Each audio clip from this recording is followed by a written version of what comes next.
"Is that mutt even awake?" A young man snorted, pointing at the gray-muzzled dog.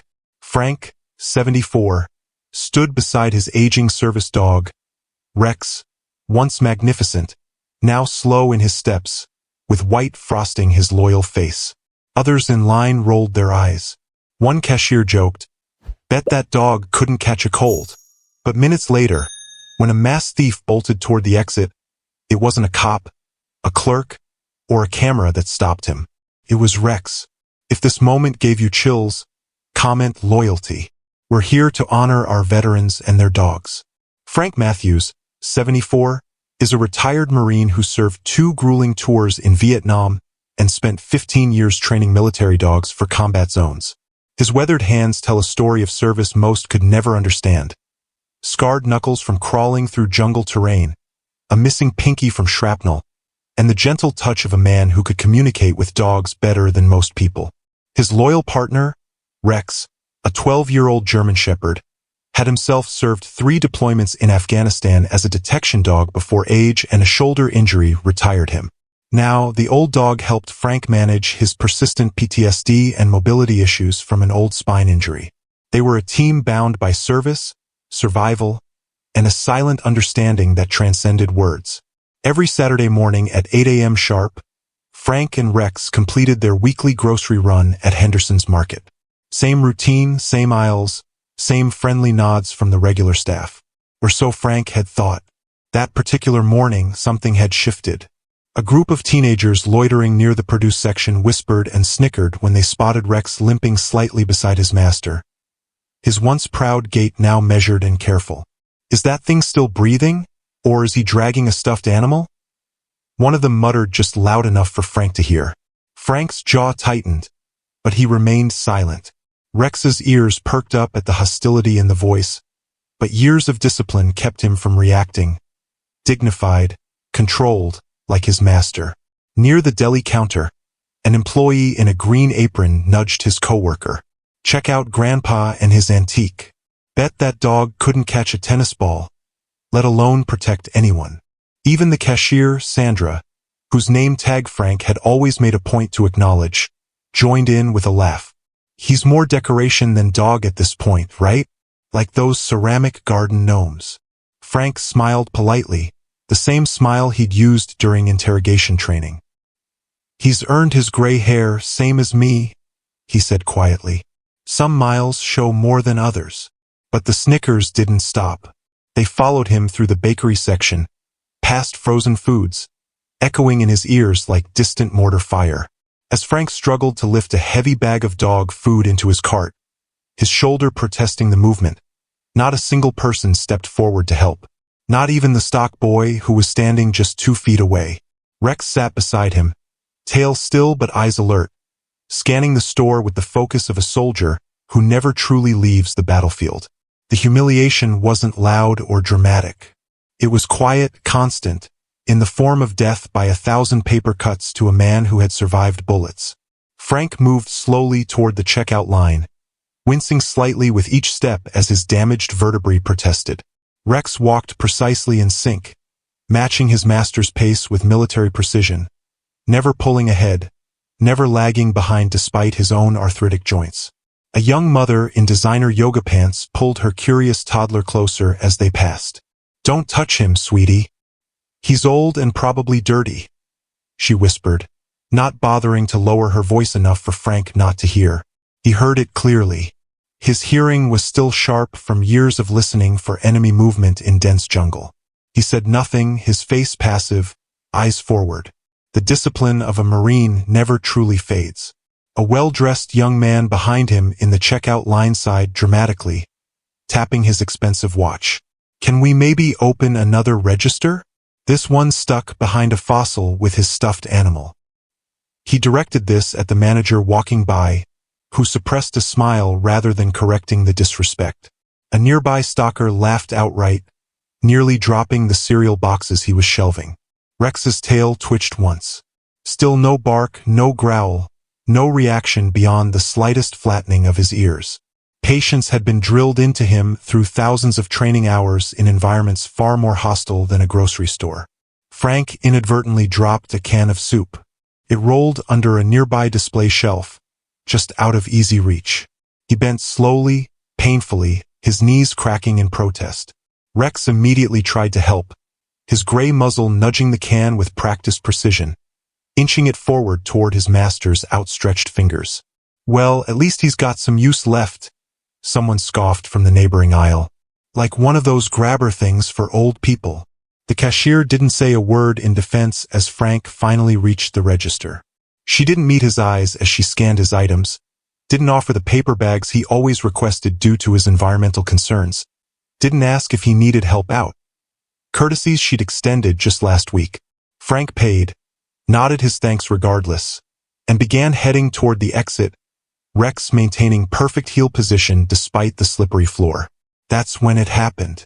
A masked figure in a dark hoodie came sprinting from aisle 9, arms clutching electronics, shoving a store employee roughly aside. "Hey, stop him!" someone yelled as the security alarm went off. But no one moved. Not the young men who had mocked Rex's age. Not the store staff who had laughed at his limping gait. Not the security guard who reached too late for his radio. No one except Rex. In a blur of motion that defied his years, the old dog lunged sideways. A perfectly executed takedown that caught the thief precisely at knee level. The masked man tumbled hard, his momentum carrying him into a Valentine's Day display, a cascade of red cardboard hearts and chocolate boxes. Frank turned, just as stunned as everyone else. Rex held position, hackles raised, a low warning growl emanating from deep in his chest as he stood guard over the day's thief. Phones emerged from pockets. People gasped. A child whispered in awe, "Mom, that dog's a real hero." How many times have we judged someone or some dog by appearance alone instead of understanding the battles they've survived? Security rushed toward the scene, radio squawking with confused reports. A young guard knelt beside Rex, clearly uncertain whether the dog posed another threat. "Is he trained?" the guard asked, keeping a cautious distance. Frank, carefully catching his breath as he approached, nodded with quiet pride. "Better than most humans I know," he replied, his voice carrying the weight of decades spent working with elite canine units. The would-be thief was handcuffed and hauled to his feet, electronics scattered around him. His eyes never left Rex, who maintained his vigilant stance, unwavering despite his age. Frank slowly knelt beside his partner, his arthritic knees protesting. "Good boy," he whispered, running his gnarled fingers through the dog's graying fur. "Still got it when it counts, don't you?" The store manager arrived, face flushed with panic and embarrassment. "Sir, are you okay? Is your dog injured? We're so terribly sorry about all this." Frank looked him directly in the eye, the same unflinching gaze that had stared down enemy combatants in dense jungle warfare. "I was fine until today," he said simply, each word measured and precise. The teenager who had mockingly questioned whether Rex was even alive stood nearby, his face drained of color as the reality of his cruelty sank in. An older woman with silver hair stepped forward from the gathering crowd. "Excuse me," she said, her voice trembling slightly. "Are you Sergeant Frank Matthews from the K-9 Training Division?" Frank straightened slightly, surprise briefly crossing his weathered face. "I used to be, ma'am, a lifetime ago." She grabbed his hand, tears welling in her eyes. "You trained my son's dog in Fallujah in 2007. He said that dog saved his life and a dozen others when they hit an IED field." Her voice broke. "My boy came home because of handlers like you." A hush fell over the onlookers. Phones were still recording, capturing the moment when appreciation replaced mockery, when understanding erased judgment. By afternoon, a local journalist had posted the security footage with a simple caption, "Old dog still on duty. Retired military K-9 thwarts robbery while enduring mockery." The video spread like wildfire across social platforms. Veterans groups shared it with messages of solidarity. Dog training organizations reposted it with professional commentary about Rex's flawless technique despite his age. The entire town found themselves watching at a loop on the evening news. Henderson's Market hastily organized a press conference the following day. Frank was presented with a lifetime discount card.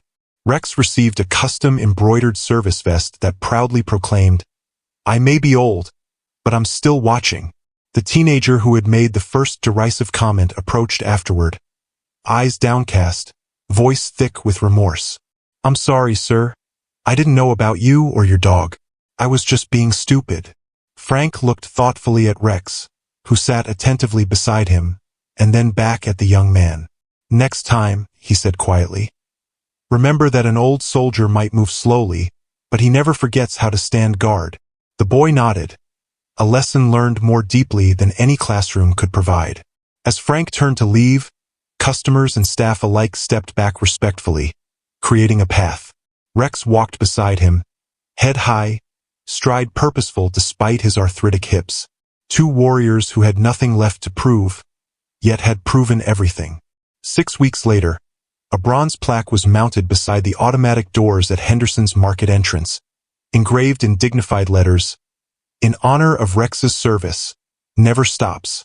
Frank still visited every Saturday morning, precise as clockwork. But now he never carried his own groceries to the car. Staff competed for the privilege to help. Children asked to pet Rex, taught by their parents to approach with respect. Adults, some in uniform, offered subtle nods or salutes. Now, Rex proudly walked in his specialized vest, tail held higher, accepting the long-overdue recognition with canine grace. Sandra, the cashier who once laughed, now saved premium dog treats behind her register for the hero. She'd say each week, her eyes seeking forgiveness. Frank had already granted it. Near the checkout lanes, a framed sign appeared prominently displayed, "Respect all service animals and the warriors who walk beside them." Frank never asked for attention. Neither did Rex. They'd both served in the shadows, asking for nothing but the opportunity to do their duty. But the world finally saw them clearly, not defined by their gray hair or slower steps, but by the hearts that continued to serve long after the uniform was gone. And every time someone bent down to greet Rex, Frank would simply smile and offer a gentle warning. "Careful now, he's still got moves." Subscribe to Neurofauna Stories if you believe loyalty never ages and courage never fades. Some heroes never stop serving.